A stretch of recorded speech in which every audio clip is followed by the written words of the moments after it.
minutes to the bomb run. No fighters, no flak as yet.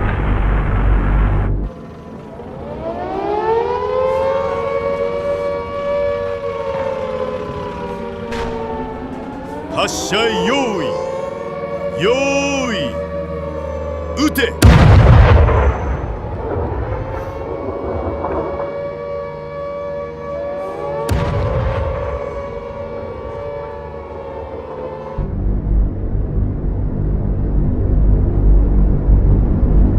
Primary is no-go.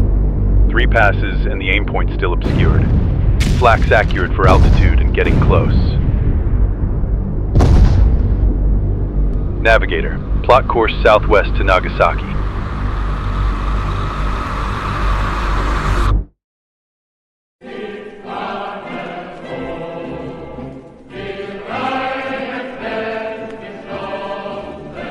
In 1942, when Nazi Germany controlled much of Europe, the United States and its allies were working on the most secretive, ambitious project in history, the Manhattan Project, a race to beat the Nazis to the first atomic bomb. The weapon was developed at Los Alamos, high above Santa Fe, New Mexico, where scientists built a plutonium implosion device. After years of round-the-clock research and industrial effort, they proved it could work. Just before dawn on July 16, 1945, at a remote site called Trinity in the Jornada del Muerto desert, the device, nicknamed the Gadget, detonated with a yield of about 21 kilotons.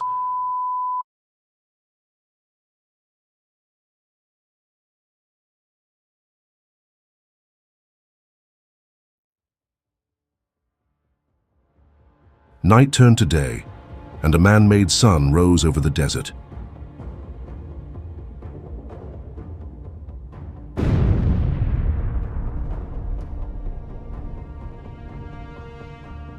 President Harry Truman was in Potsdam when news of Trinity reached him. A coded cable from New Mexico reported the test had been successful beyond expectations. It changed the tone of the conference. With Churchill and Stalin across the table, Truman now knew the bomb worked. On July 24th, he told Stalin, deliberately vague, that the United States had a weapon of unusual destructive power.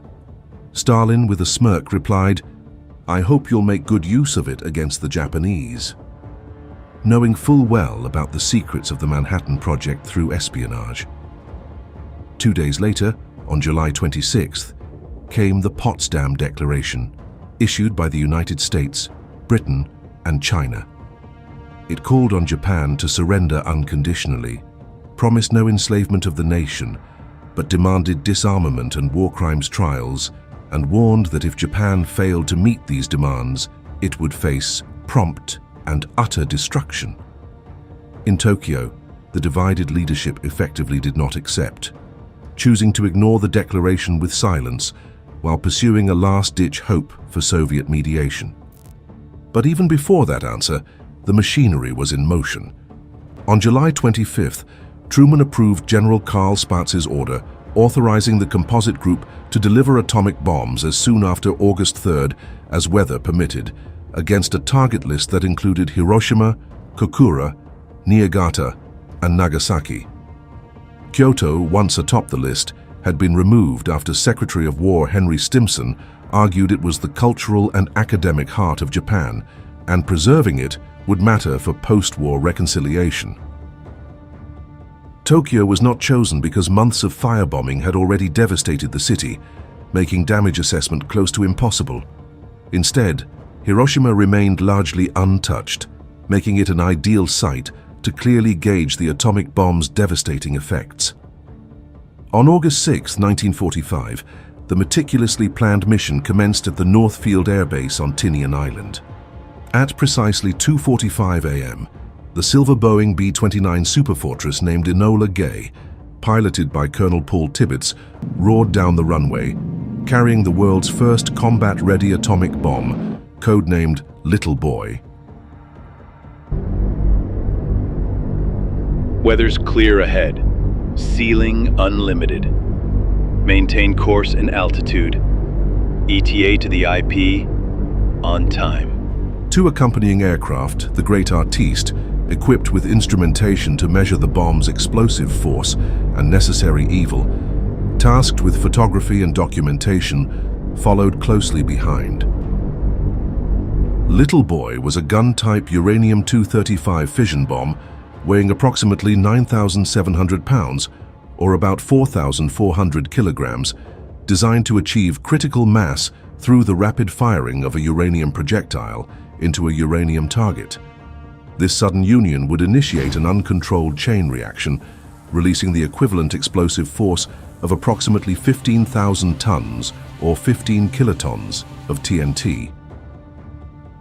After a 6-hour flight covering roughly 1,500 miles, or about 2,400 kilometers, the formation approached the Japanese mainland around 7 a.m. Weather reconnaissance aircraft, Straight Flush, had earlier confirmed clear skies over Hiroshima, sealing the city's fate. Approaching at an altitude of 31,000 feet, or about 9.5 kilometers, Tibbets began his bombing run, handing final control to Bombardier Major Thomas Farabee. Japanese radar detected the small group of aircraft around 7:09 a.m., prompting initial air raid sirens in Hiroshima. However, when observers realized it was only 3 planes, the military assumed it was merely a reconnaissance mission rather than a bombing raid. Tragically, they cancelled the alert, allowing daily life to resume in the city. At 8:09 a.m., the target, Aoi Bridge, near the city center, came clearly into view through Farabee's Norden bomb site. Precisely at 8:15 a.m., as Enola Gay reached the optimal release point, Farabee triggered the mechanism, opening the bomb bay doors and releasing Little Boy toward Hiroshima. Approximately 43 seconds after release, Little Boy reached its predetermined detonation altitude of 600 meters, or just over 650 yards above the Shima Surgical Clinic, missing the intended target, Aoi Bridge, by roughly 240 meters, or about 260 yards. At this precise height, radar altimeters triggered internal mechanisms that fired the uranium projectile into the target, initiating an instantaneous, unstoppable nuclear chain reaction.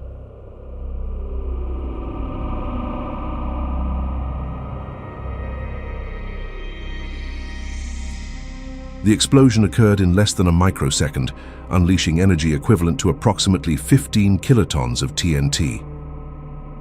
Instantly, a brilliant, blinding flash of white light engulfed the city, visible for miles around, momentarily brighter than the sun. Observers on the ground described an intense burst, followed by an enormous, deafening boom. A fiery nuclear fireball formed, rapidly expanding to about 200 meters or 216 yards in radius, vaporizing everything it touched. Radiating outward, the blast wave produced staggering devastation. Within roughly 340 meters or 370 yards, nearly all reinforced concrete buildings were obliterated, with fatalities approaching 100%. Outward to about 1.7 kilometers, or just over a mile, residential buildings collapsed, widespread fires ignited, and massive loss of life occurred. At even greater distances, up to 4.5 kilometers or 2.8 miles, the shockwave shattered windows, injuring thousands who had curiously approached windows after seeing the flash. The intense thermal radiation inflicted third-degree burns, penetrating skin layers deeply and rendering thousands of survivors severely disfigured or disabled. Within approximately 2 kilometers, or 1.2 miles, the heat was severe enough to cause instantaneous third-degree burns, and fires erupted throughout the city, creating a deadly firestorm that raged for hours. Of Hiroshima's roughly 350,000 inhabitants, approximately 70,000 to 80,000 people died instantly from the blast, heat, and immediate radiation, many leaving only eerie human-shaped shadows behind, permanently etched into pavement and walls. Thousands more perished over the following months and years, succumbing to radiation sickness, burns, and associated cancers, pushing total casualties to well over 140,000 people by the end of 1945 alone.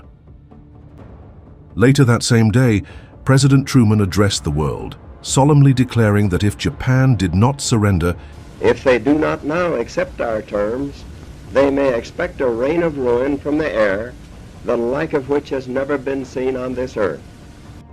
Despite the unprecedented destruction, Japan's leaders, paralyzed by internal division and disbelief, still did not offer surrender. So the decision followed to drop another atomic bomb. On August 9, 1945, 3 days after Hiroshima was destroyed, another meticulously planned atomic bombing mission took off from Northfield Air Base on Tinian Island, aiming to compel Japan's surrender. This time, 6 B-29 aircraft were assigned specific roles. The primary aircraft, a silver B-29 named Bockscar, piloted by Major Charles Sweeney, carried Fat Man, a plutonium-based implosion-type atomic bomb, far more sophisticated and powerful than the uranium-based device used on Hiroshima. The Great Artiste was tasked again with blast measurement instrumentation, while Big Stink was assigned photographic documentation. 2 weather reconnaissance planes, Enola Gay, monitoring conditions over Kokura, and Lagin Dragon, checking Nagasaki, flew ahead, and a spare aircraft Full House returned early due to technical issues and did not proceed to the target. Shortly after takeoff, Bockscar faced a significant problem. A fuel transfer pump failed, leaving around 640 gallons of fuel unusable. Meanwhile, Big Stink failed to correctly make the planned rendezvous over Yakushima Island, south of the Japanese mainland, flying at the wrong altitude and executing long dogleg patterns rather than the briefed tight circles, causing confusion and delay. The formation proceeded toward Kokura, their primary target. Upon arrival, visibility was critically impaired, partially due to clouds, but mostly because workers at the nearby Yahata Steelworks deliberately burned coal tar to create thick black smoke, intentionally obscuring the city from bombing raids. Bockscar attempted 3 separate bombing runs over Kokura, each unsuccessful as Bombardier Captain Kermit Bayhan struggled to visually confirm the aiming point. Adding to their urgency, increasingly accurate Japanese anti-aircraft fire bracketed the aircraft. Eventually, after the 3rd failed pass, the crew abandoned Kokura for their secondary target, Nagasaki. The failed attempt on Kokura later gave rise to the phrase Kokura's luck, referring to narrowly escaping disaster without even realizing it. As Bockscar turned southwest toward Nagasaki, fuel became critically low. Although the crew had agreed beforehand that landing with a fully armed atomic bomb was too risky, making ditching the Fat Man at sea preferable, it was decided that radar bombing over Nagasaki could be performed if visual targeting failed, with jettisoning as a last resort only. Shortly before 11 a.m., the formation arrived over Nagasaki. Visibility here too was poor, but a sudden break in cloud cover allowed Bayhan a momentary visual confirmation of the target. At precisely 11 a.m., the Great Artiste dropped instrument packages designed to measure the blast. Instrument canister away. Shoots good. Signals live. Roger, Great Artiste. Hold your track. We're awaiting visual on target. 1 minute later, at 11:01 a.m., Bayhan shouted, I've got it! I've got it! and released the Fat Man bomb.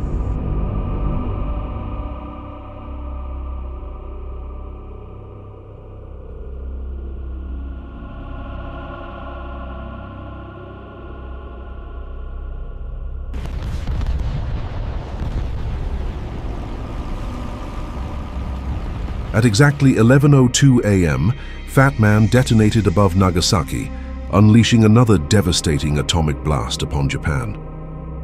Fat Man detonated approximately 503 meters, or 550 yards above Nagasaki, exploding with a yield of roughly 21 kilotons. Immediately, an immense nuclear fireball measuring around 222 meters or 243 yards in radius engulfed the city center, momentarily generating temperatures hotter than the surface of the sun. Anything within this volume was simply obliterated. Buildings, vehicles, and human beings erased from existence in a blinding flash.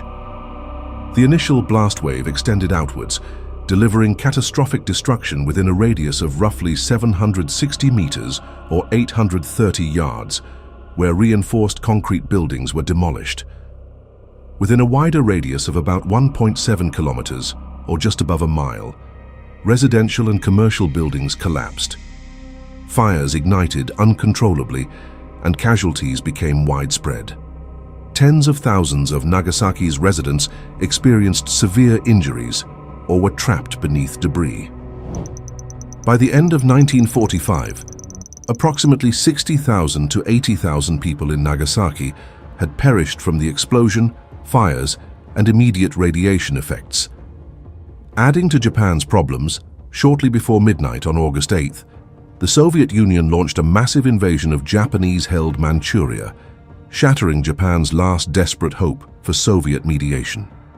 Facing the overwhelming reality of dual catastrophes, the unprecedented devastation from atomic bombings, and the massive Soviet offensive, Emperor Hirohito acknowledged the futility of continued resistance, declaring to his people that the enemy possessed a new and most cruel bomb. Finally, on August 15, 1945, Japan announced its unconditional surrender. The formal surrender document was signed aboard the battleship USS Missouri in Tokyo Bay on September 2, 1945, officially ending World War II. Today, 80 years have passed since humanity first unleashed atomic destruction upon itself. 8 decades since that fateful event, often called man's last bomb, the world still lives under the shadow of nuclear annihilation. The hope remains that Hiroshima and Nagasaki will forever mark the first, the last, and only time these weapons were ever used in war.